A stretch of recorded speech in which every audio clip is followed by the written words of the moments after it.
Hello, the EU4 trade system is complex and detailed, and there are a lot of good guides out there that go into it in depth, but I see a lot of beginners who are confused by this, and you don't actually need to know all that detail. So this is just a very quick summary of the very basics you need to know, and you can look up the rest when you're ready.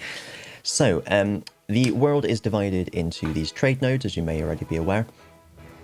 Your capital will determine what your main trading port is. So my capital is in the English Channel node.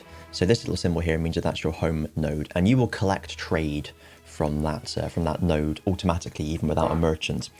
What that means is, by collecting trade, is you basically get income from it passively, the same as you do with tax from your provinces.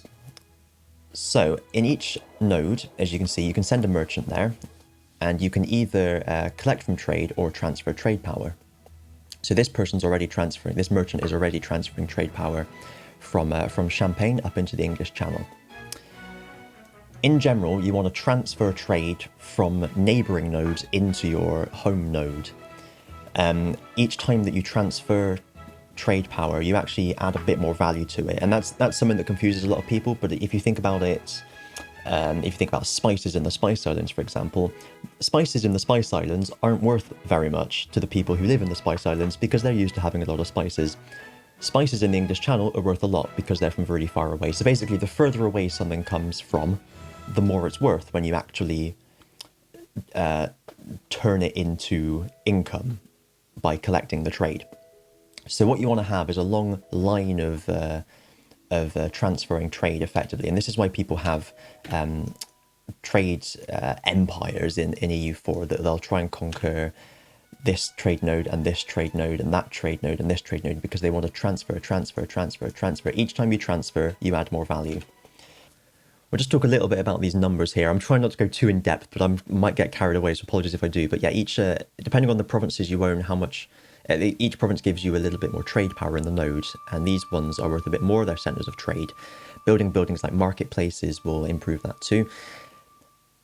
I have 55% of the trade power here, so I'm getting 55% of the income from here. I'm only getting 4% down there, 50% there. Sending a merchant somewhere will increase your trade power in a node, and it can be a balancing act between whether you want to collect trade, because you might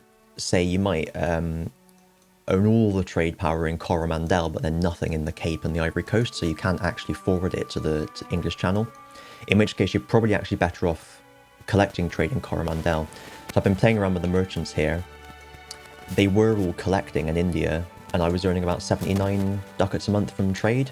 I've changed them all to transfer, and I'm only earning 39, which is a little bit counterintuitive. You'd think it would be the other way around, but it's because I don't have the trade power. I don't have dominant trade power in the Cape or in Ivory Coast, so I'm actually losing a lot of that I was just collecting up here and earning a ton of money. So there's no harm in trying. This is the main thing you can do in EU4, is just move the merchants around, wait a month, it only updates on the monthly tick, and actually see what difference it makes. In this case, it didn't work. So I would set them all back to collecting now, so I'd probably collect there. I might transfer Bengal to Coromandel, but again, it's a long game. You'll have time to experiment with it.